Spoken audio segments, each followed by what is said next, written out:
খুনে ধৰে তেতিয়া যিকোনো পৰিস্থিতিৰ সৃষ্টি হ'ব পাৰে। এইখন ভাৰতবৰ্ষত তেনেকুৱা আমি বহু পৰিস্থিতি আমি দেখি আহিছোঁ। নীট পৰীক্ষাৰ উদাহৰণলৈ আহক। এই নীট পৰীক্ষাত অৱতীৰ্ণ হ'বৰ বাবে তৃণমূল পৰ্যায়ৰ এগৰাকী পৰিয়ালৰ লোকে নিজৰ ঘৰ সজা বন্ধ কৰি দিছে, নিজৰ খাদ্য তালিকা সলনি কৰি সংকোচন কৰিছে আৰু নীট পৰীক্ষা দিছে। আৰু নীট পৰীক্ষা দি পিতৃক আহি কৈছে এইবাৰ সুন্দৰ হৈছে, মই পৰীক্ষাত পাছ কৰিমেই। হঠাৎ খবৰ আহিল নীট পৰীক্ষাত গণ্ডগোল হৈছে, বন্ধ কৰি দিয়া হ'ল নীট পৰীক্ষা, নতুনকৈ পতাৰ আয়োজন হ'ল। লগে লগে সেই যুৱকজনৰ প্ৰায় এবছৰৰ চেপা উত্তেজনাবোৰ মুকলি হোৱাৰ যি সুযোগ আছে সেয়া আকৌ ধ্বংস হৈ গ'ল। আৰু তাৰপিছত সেই ল'ৰাজনে কি কৰিলে? সেই ল'ৰাজনে আত্মহননৰ পথ বাছি ল'লে, অৰ্থাৎ অপঘাত। তাৰ সমান্তৰালভাৱে অৱক্ষয় আৰু ছিষ্টেমটোত থকা বেধাৰ সমস্যাৰ বাবে আজি হয়তো কক্ৰোচ জনতা পাৰ্টীৰ জন্ম হৈছে। মনত ৰাখিব, ই কোনো ৰাজনৈতিক দল নহয়, ই এটা ডিজিটেল আন্দোলন। এক প্ৰকাৰ আপোনালোকে ক'ব পাৰে মিম আন্দোলনো। সমগ্ৰ ভাৰতবৰ্ষত ইনষ্টাগ্ৰামত এতিয়ালৈকে 20 মিলিয়ন, মাত্ৰ 5 দিনত 20 মিলিয়ন ফলোৱাৰ্ছ পাবলৈ সক্ষম হৈছে।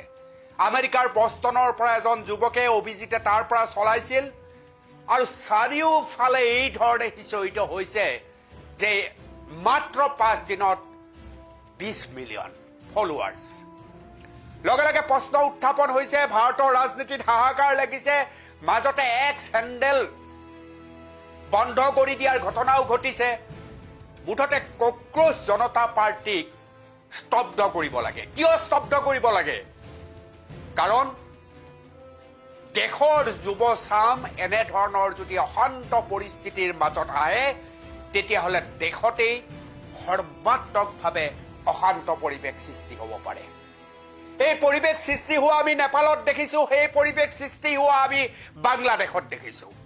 নেপালত কি ধৰণে জেনজিৰ অভ্যুত্থান হৈছিল, পৰৱৰ্তী সময়ত গোটেই ছিষ্টেমটোকে কেনেকৈ ধ্বংস কৰি দিছিল সেয়াও আমি দেখিছোঁ, একেলগে আমি দেখিছোঁ। সেই জেনজিয়ে চৰকাৰ গঠন কৰাৰ পিছত নেপালত হোৱা ভয়ানক অশান্ত পৰিস্থিতি। বাংলাদেশতো একেই ধৰণৰ পৰিস্থিতি হৈছিল। আপোনালোকৰ সকলোৱে মনত আছে, বাংলাদেশৰ চাৰিওফালে জুই জুই জুই জ্বলিবলৈ আৰম্ভ কৰিছিল। আৰু পৰৱৰ্তী সময়ত এই জেনজিৰ বাবে বাংলাদেশত বৃহৎ পৰিৱৰ্তন ঘটিল। কিন্তু সেই পৰিৱৰ্তনে সমগ্ৰ পৃথিৱীলৈ কিমান আশাজনক পৰিৱৰ্তন আনিছে সিও ডাঙৰ প্ৰশ্ন। এটা ভয়ংকৰ ডিজিটেল আন্দোলন। এই ডিজিটেল আন্দোলন কক্ৰোচ জনতা পাৰ্টীয়ে যিকেইটা কথা কৈছে সেইকেইটা কথা হৈছে অসমৰ যুৱক যুৱতীৰ বা ভাৰতবৰ্ষৰ যুৱক যুৱতীৰ মনৰ কথা। মই ভালকে পৰীক্ষা দিব খোজো, পৰীক্ষা দিয়াৰ পিছত হঠাৎ সেই পৰীক্ষা পদ্ধতি সলনি হৈ যায়। মই চাকৰি বিচাৰি চাৰিওফালে হাহাকাৰ কৰোঁ, চাৰিওফালে চাকৰি চাকৰি নাই চাকৰি, আৰু চৰকাৰে কয় নিবনুৱাৰ সমস্যাৰ সমাধান হৈছে। আজি প্ৰশ্ন উত্থাপন কৰিছে কক্ৰোচ জনতা পাৰ্টীয়ে যে সৰ্বোচ্চ পদত থকাৰ পিছত কোনোবা মানুহক ৰাজ্যসভাৰ সাংসদ হিচাপে অতিৰিক্ত সুবিধা দিয়া অনুচিত। অসমত এই কথাটো বেছিকে লাগে, কাৰণ আপোনালোকে সকলোৱে জানে ৰঞ্জন গগৈ, প্ৰাক্তন ন্যায়াধীশ ৰঞ্জন গগৈ, যিয়ে বাবৰি মছজিদৰ ভাৰ্ডিক্ট দিছিল আৰু পক্ষ হৈছিল। তাৰ ফলশ্ৰুতিতে ৰঞ্জন গগৈ ৰাজ্যসভাৰ সাংসদ হ'বলৈ সক্ষম হৈছিল। গতিকে ছিষ্টেমৰ বিৰুদ্ধে আজি এই ধৰণেও কৈছে যে সৰ্বোচ্চ ন্যায়ালয়ৰ পদত থকাৰ পিছত তেওঁলোকে চাকৰি শেষ হোৱাৰ পিছত আৰু এটা যথোপযুক্ত উপহাৰ দিয়াৰ প্ৰয়োজন নাই। আমাৰ ৰঞ্জন গগৈৰ ক্ষেত্ৰতে সেই কথা যেন খাটে। গোটেই ছিষ্টেমটোত এয়াই নহয়, চাৰিওফালে এই ধৰণৰ পৰিস্থিতি সৃষ্টি হোৱা আমি দেখিবলৈ পাইছোঁ। চাৰিওফালে সমগ্ৰ ভাৰতবৰ্ষত এক ডাঙৰ যুদ্ধলৈ পৰিণত হৈছে, অশান্তি হৈছে, চাকৰি নাই, ছিষ্টেমটোৰ বাবে বেয়াতকৈ বেয়া কামবিলাক হৈ আছে।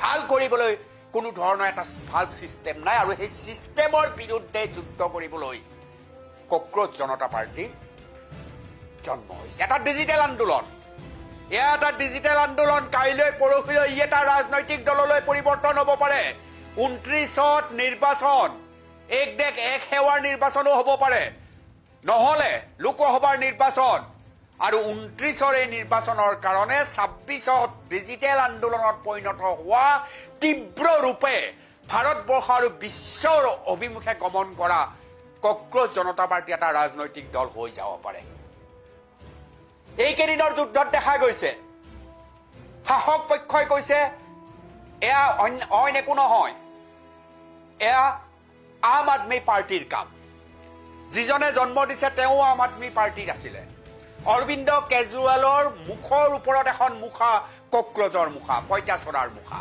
আৰু একো নহয়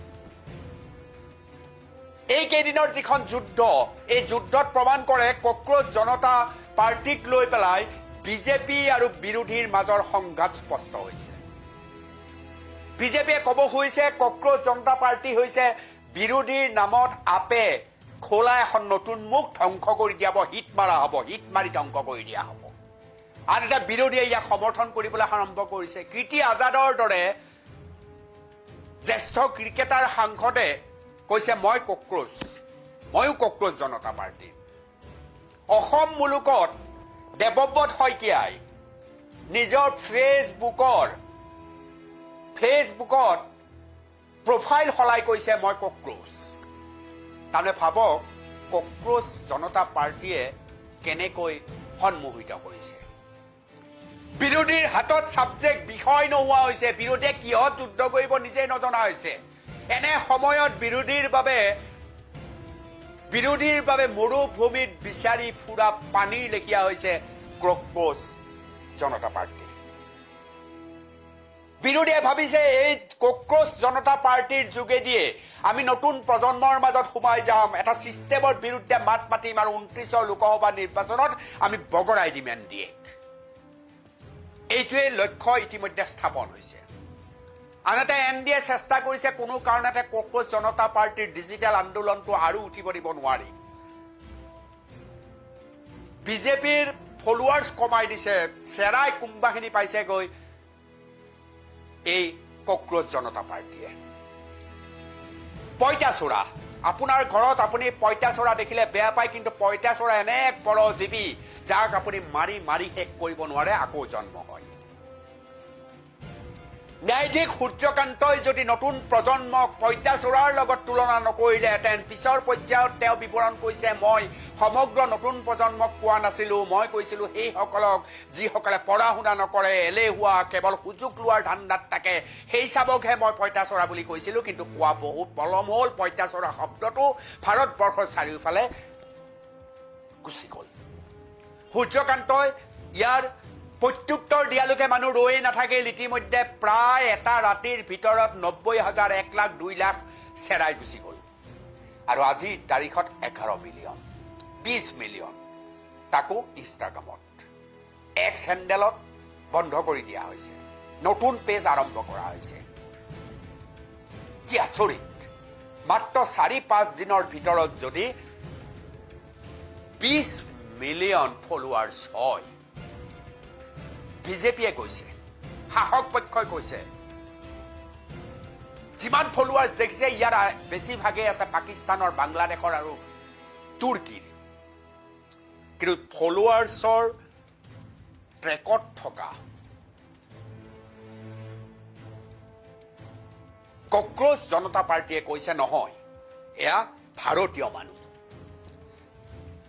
এই যে দেশৰ বিভাজনমুখী ৰূপ এই যে দেশৰ একনায়কত্ববাদ সাধাৰণ জনতাৰ কথা নুশুনাৰ দেউতা ঈশ্বৰৰ সকলৰ যে যিকো অভ্যাস সেই অভ্যাসৰ বাবে বিতুষ্ট হৈ অৱসাদত ভুগি অৱশেষত কক্ৰোচ জনতা পাৰ্টিৰ জন্ম হৈছে এটা ডিজিটেল যুদ্ধ এই যুদ্ধ যি তড়িৎ গতিত বিশালতা লাভ কৰিছে পৃথিৱীজুৰি যাৰ প্ৰচাৰ আৰু প্ৰসাৰ হৈছে কাইলৈ পৰহিলৈ ই এটা ৰাজনৈতিক দল নহ'ব বুলি কোনো ক'ব নোৱাৰে ইতিমধ্যে তাৰ প্ৰস্তুতি সম্পূৰ্ণ কৰিছে তথাপি আমি অখণ্ড ভাৰতৰ মানুহ, আমি অখণ্ড ভাৰতৰ মানুহে ভাৰতৰ সমস্যা ভাৰতত সমাধান কৰিম, আমি নেপাল কৰিব নোৱাৰো, আমি বাংলাদেশ কৰিব নোৱাৰো, উচ্ছৃংখলতাৰ শিখৰত কোনো ভাৰতীয় যাব নোৱাৰে। কক্ৰোচ জনতা পাৰ্টীয়ে কৈছে আমি উচ্ছৃংখলতা নকৰো, আমি ব্যৱস্থাৰ সলনি কৰিম। এটা এনেকুৱা ব্যৱস্থা যিটো ব্যৱস্থাত সাধাৰণ জনতাই কাকো কতো একো কথা ক'ব নোৱাৰে, চুব নোৱাৰে, বাক স্বাধীনতা হৰণ কৰিছে, সাংবাদিকতা নোহোৱা হৈ গৈছে, নিৰপেক্ষতাবাদ নোহোৱা হৈ গৈছে, নিশ্চয়ৰ দৰে পেপাৰ সহজতে লিক হোৱাৰ দৰে ঘটনা ঘটিছে। এই ব্যৱস্থাটোৰ আমি পৰিৱৰ্তন বিচাৰিছো, আমি উগ্ৰবাদ কৰিব বিচৰা নাই। আৰু তাৰে আলমত ইতিমধ্যে তেওঁলোকে নদ নদী চাফাইকৰণৰ কাম আৰম্ভ কৰিছে। চহৰ মহানগৰৰ জাবৰ জোথৰ আঁতৰোৱাৰ কাম আৰম্ভ কোনে কৰিছে? কক্ৰোচ জনতা পাৰ্টীয়ে। গতিকে আপুনি কক্ৰোচ জনতা পাৰ্টীক অতি বাট সমৰ্থন নকৰিব পাৰে, কিন্তু আপুনি সাংঘাতিকভাৱে বিৰুদ্ধাচৰণো কৰিব নোৱাৰে, কাৰণ কামখিনি জনতাৰ বাবেই কৰিছে। বিজেপিৰ বাবে ডাঙৰ শত্ৰু হ'ব পাৰে কক্ৰোচ জনতা পাৰ্টী, কিন্তু এই কক্ৰোচ জনতা পাৰ্টী এটা প্ৰচলিত ব্যৱস্থাৰ বিৰুদ্ধে যি ধৰণৰ আন্দোলনৰ হুংকাৰ দিছে তাক আপুনি অন্তৰেৰে সমৰ্থন কৰিবলৈ বাধ্য, কাৰণ ব্যৱস্থা এতিয়া অতি বেয়া ব্যৱস্থালৈ পৰিণত হৈছে। আপুনি বিচৰাটো নহয়, আপুনি আশা কৰাটো নহয়, আপুনি সপোন দেখি থাকে, সপোন দেখি থাকে, সপোন দেখি থাকে, সপোন পূৰণৰ কোনো ব্যৱস্থাই দেখোন সেই ব্যৱস্থাবোৰে কৰি দিব নোৱাৰে। সেইবাবে কক্ৰোচ জনতা পাৰ্টীৰ ডিজিটেল যুদ্ধ আৰম্ভ হৈছে। হয়তো খুব সোনকালে কক্ৰোচ জনতা পাৰ্টীক আপোনালোকে এটা ৰাজনৈতিক দল হিচাপে অভ্যুত্থান হোৱা দেখিবলৈ সক্ষম হ'ব। মই বিচাৰো হওক ৰাজনৈতিক দলৰ অভ্যুত্থান, কিন্তু বাংলাদেশ আৰু নেপাল হ'ব নোৱাৰে। যুৱ উচ্ছৃংখলতাৰ উদাহৰণ কক্ৰোচ জনতা পাৰ্টীৰ যোগেদি হ'ব নালাগে, কিন্তু চিষ্টেমৰ সলনি হ'ব লাগে। ব্যৱস্থাৰ বিৰুদ্ধে ক'ব পৰা এটা পৰিৱেশ তৈয়াৰ হোৱাটো কিন্তু বৰ প্ৰয়োজন। এই সম্পৰ্কত আপোনালোকৰ দৃষ্টিভংগী কি? কক্ৰোচ জনতা পাৰ্টী কেনেদৰে নিজৰ চৰিত্ৰ গঠন কৰিব লাগে?